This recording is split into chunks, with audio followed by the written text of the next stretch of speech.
Hello everyone, good morning, welcome back to our new video. আশা করি সবাই ভালো আছো, সুস্থ আছো। আমরা অনেক অনেক ভালো আছি তোমাদের ভালোবাসা আশীর্বাদে।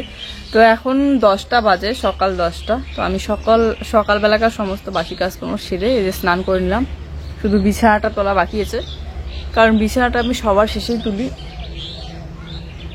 বাসন মাজা, ঝাড়ু দেওয়া, ঘর পরিষ্কার করা সব হয়ে গিয়েছে। তো আজকে হচ্ছে আমার যাদের বাড়িতে কালকে পূজা ছিল, তো আজকে প্রসাদ খেতে যাব সকালবেলা। আর এই যে স্নান কমপ্লিট হলো, এখন একটু ফ্রেশ হয়ে তারপরে যাব প্রসাদ খেতে। কালী পূজা ছিল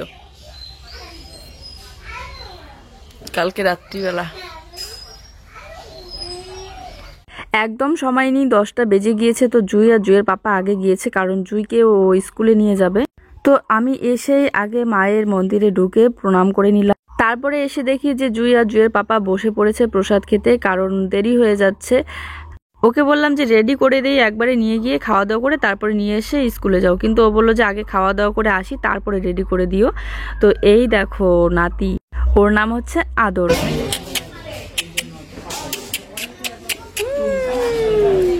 এটা বলো তো, তুমি এটা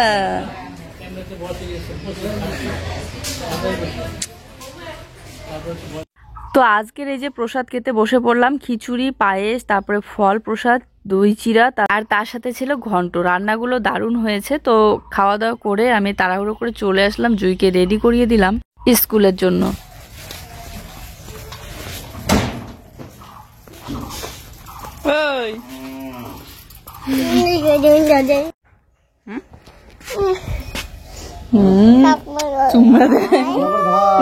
টাইম নাই, এসে এখন দিস, কত সুম্মা দিস দেখিব।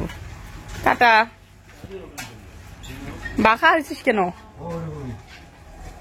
তো ওইদিকে জুই আর জুইয়ের পাপা চলে গেল স্কুলে। তারপরে আমি একটুখানি রেস্ট করলাম, রেস্ট করে বিছানাটা গুছিয়ে নিলাম।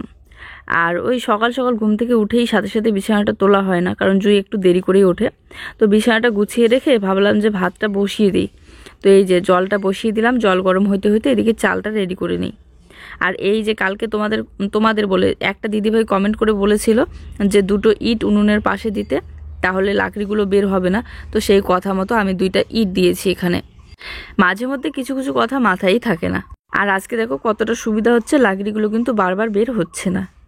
তো চালটা ধুয়ে দিচ্ছি। আর উনুনে তো তাড়াতাড়ি জলটা গরম হয়ে যায়, কারণ জালটা দেখতে পাচ্ছ কত সুন্দর জ্বলতেছে।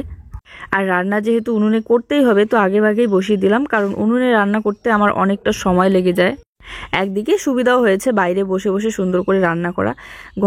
ঘরে রান্না করতে করতে তো খুব তাড়াতাড়ি নোংরা হয়ে যায়, তার মধ্যে হচ্ছে সুকেস টুকেস এগুলো সব তেল ছিটে হয়ে যায়, ধোয়া ধোয়া হয়ে যায়। তো এখন ভালোই হয়েছে একদিকে। আর গরমের দিনে আমার বাইরে বসে বসে রান্না করতেও সুবিধা হবে। গরমের দিনে তো আমাদের ঘরে যে পরিমাণে গরম পড়ে তোমরা তো জানোই, যারা যারা প্রথম থেকে ভিডিও দেখো। তো এইগুলো হচ্ছে রাই শাক, কালকে নিয়ে এসেছিল। তো অর্ধেকটা আমি নিয়ে নিলাম আর অর্ধেকটা দিয়ে দিলাম। আর রাই শাকের ভাজাগুলো মোটামুটি ভালোই লাগে। তো চলে আসলাম এখন কলের পাড়ে শাকটা ধুয়ে নিতে। আর শাকের মধ্যে তো প্রচুর পরিমাণে বালু থাকে, তো বারবার করে আমাকে 2-3 বার ধুয়ে নিতে হবে। আর কলের পাড়ে চারিদিকেই অনেকটা মাটি কাটা হয়েছে, তো এখন মানে জায়গাটা ভালো লাগে দেখতে, আর হাঁটাচলা করতেও অনেকটা সুবিধা হয়। উনুনে রান্না করলে একটু জ্বালা তো থাকেই। এদিকে দেখো চলে গিয়েছে শাক ধুইতে, আর এদিকে এসে দেখি উনুনটা আবার নিভে গিয়েছে। তো আবার আমাকে ধরিয়ে দিতে হয় প্রথম থেকে। তো এরকম করতে করতে অনেকটা সময় লেগে যায় রান্না করতে। যদি জ্বলতেই থাকতো তাহলে তো এতক্ষণ অর্ধেকটা মানে ভাত সেদ্ধই হয়ে যেত প্রায়। তো ভাত সেদ্ধ হইতে হইতে এদিকে আমি আলুর খোসা ছড়িয়ে নিচ্ছি, কারণ কয়েকটা বড় আলু আছে আর কয়েকটা আলু অনেক ছোট ছোট। তো এই ছোট ছোট আলুগুলোর খোসা ছড়াতে অনেকটাই সময় লেগে যায়। বন্ধুরা, এই যে শাক, এগুলো হচ্ছে রাই শাক। তো রাই শাকগুলো আমি ধুয়ে নিয়েছি, কালকে নিয়ে এসেছিল রাত্রিবেলা। তো একটু আমি নিলাম আর একটু রেখে দিলাম শাশুড়িমার জন্য। আর এখানে হচ্ছে মাছ আছে 2 পিস জুইয়ের জন্য। তো মাছ দিয়ে আলুর ঝোল করবো। এই যে এখানে দেশি আলু, একদম ছোট্ট ছোট্ট আলুগুলো আছে, আর বড় আলুগুলো আছে, দুটো মিক্স করে।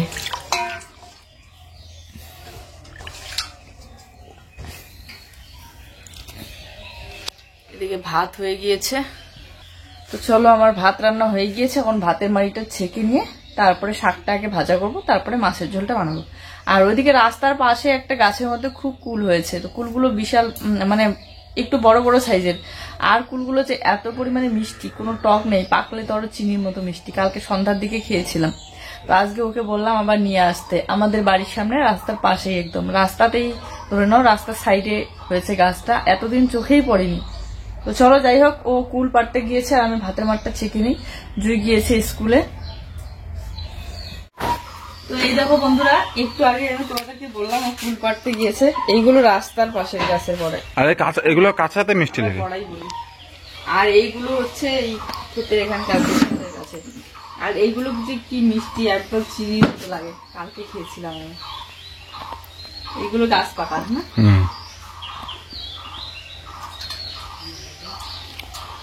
সেই মিষ্টি। পাকাগুলো আরো সেই পাকা নাই, কিন্তু একটু অন্য টাইপের লাগে। এটা আলাদা। হ্যাঁ, দুটো টেস্ট একদম আলাদা আলাদা। এটা দেখো কেমন কেমন যেন বয়, এটা না?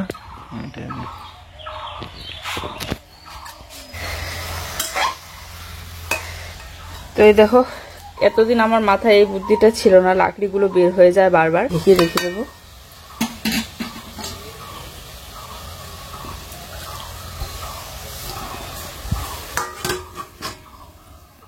তো আগে শাকটা বানিয়ে নিচ্ছি, তারপরে আমি আলুর ঝোলটা বানিয়ে নেব। আর জুইয়ের জন্য 2 পিস শুধু মাছ রাখা ছিল রাত্রিবেলা। আর এদিকে মশলাটা বাটা থাকলে পরে তাড়াতাড়ি রান্না করতে সুবিধা হবে। তো এদিকে মশলাটা বেটে নিচ্ছি আলুর ঝোলে দেওয়ার জন্য। একটুখানি জিরা আর হচ্ছে পেঁয়াজ আর কাঁচা লঙ্কা। শুকনো লঙ্কা তো খাওয়া প্রায় ছেড়েই দিয়েছি, কারণ শুকনো লঙ্কা খাওয়া একটু ক্ষতি করে। তার মধ্যে জুই ঝাল বেশি খেতেও পারে না, তো কয়েকটা শুধু 3-4টা কাঁচা লঙ্কা দিয়েছি। তো এই যে আমার শাক ভাজা রান্না হয়ে গিয়েছে। আর এখানেও ধনেপাতা নিয়ে এসে দিল আলু দিয়ে মাছের ঝোলে দেওয়ার জন্য।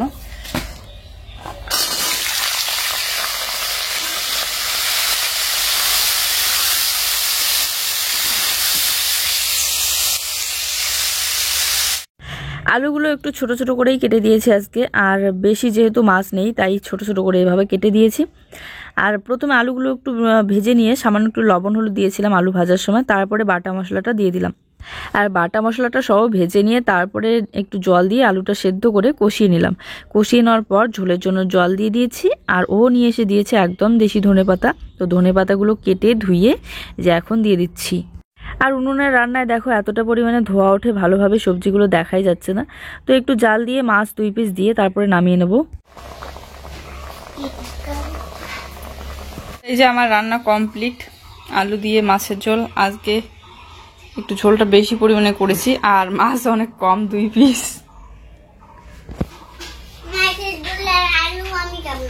কেন?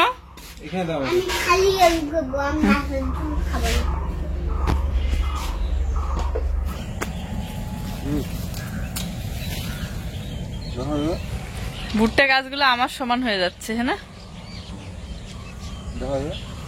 গুড আফটারনুন বন্ধুরা, এই যে কুল আর লবণ নিয়ে আসলাম। এখন এইদিকে বসে বসে একটু কুল খাবো, আর জুইকে টিউশনে দিয়ে আসলাম, তারপরে ভিডিও এডিট করব। এখানে আসলাম তখন গরম লাগতেছে, বাড়িতে ঠান্ডা লাগতেছিল।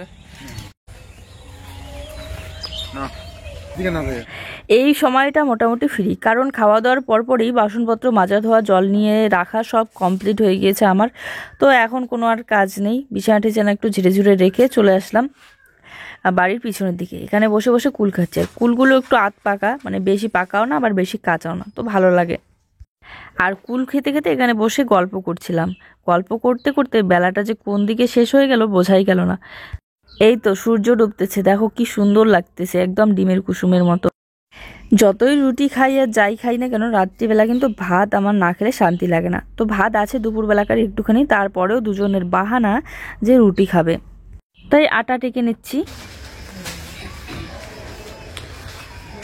এদিকে বানাচ্ছি আমি রুটি, তার আগে আটাটা টেকে নিচ্ছি। অনেকদিন হয়ে গেল রেশনের আটা এগুলো, তো ভাবলাম যে আটাগুলো পড়েই আছে। তার মধ্যে জুইও আজকে বলতেছে যে মা রুটি বানাও, রুটি খাবো। তারপরে জুইয়ের পাপা বলতেছে যে আজকে রুটি বানাও। তো এই যে আজকে আমি উনুনের মধ্যে রুটি বানাবো, এতদিন গ্যাসের মধ্যে বানিয়েছি আজকে। আর এগুলো কোনোখানে রাখো টিকে না, ওগুলো গরু খেতে হবে। এই যে রাখলাম। আমার এই রুটি ভাজার তাওয়াটা না খুব তাড়াতাড়ি জং লেগে যায়। এখনই ধুয়ে শুধু বসিয়ে দিলাম, গরম হতে না কেমন একটা কালার হয়ে গেল। তো যাই হোক, রুটিটা তো ভালোই বেলতে পারি, একদম গোল গোল হয়। কিন্তু এই যে উনুনে তো রুটি ভাজা হয় না, তো তো দেখা যাক কীরকম হয়। প্রথম রুটিটা ভালো হয়নি, কিন্তু তারপরে রুটিগুলো ভালোই হয়েছিল। তারপরে আজকে রুটি ভাজা খাওয়ার পর তো মনে হচ্ছিল যে গ্যাসের রুটি ভাজার থেকে এইভাবে চুলা রুটি ভাজায় খাওয়া অনেক ভালো, খেতেও স্বাদটা বেশি ভালো লাগে। আর ও নাকি খাবে টমেটো চাটনি দিয়ে রুটি, ঝাল ঝাল টমেটো চাটনি। তাই ওইদিকে রসুন ছুলছে, রসুন, টমেটো আর শুকনো লঙ্কা বাটা করে তারপরে একটু ফোড়ন দিয়ে চাটনি। এদিকে একটা রুটি ডলতে না ডলতেই আর একটা ভাজা হয়ে যাচ্ছে, তাড়াতাড়ি লেগে যাচ্ছে। তো এই জন্য ওকে বললাম যে তুমি রুটিটা ভেজে নাও আর আমি বানিয়ে দিচ্ছি। তো ও ভাজতেছে, আমিও দুজনে মিলে আর কি করতেছি। দুজনে মিলে যে কোনো কাজ করলে খুব তাড়াতাড়ি হয়ে যায় কাজগুলো। আর এদিকে জুই বলছে খুব খিদে পাচ্ছে, তাড়াতাড়ি খাবার দাও।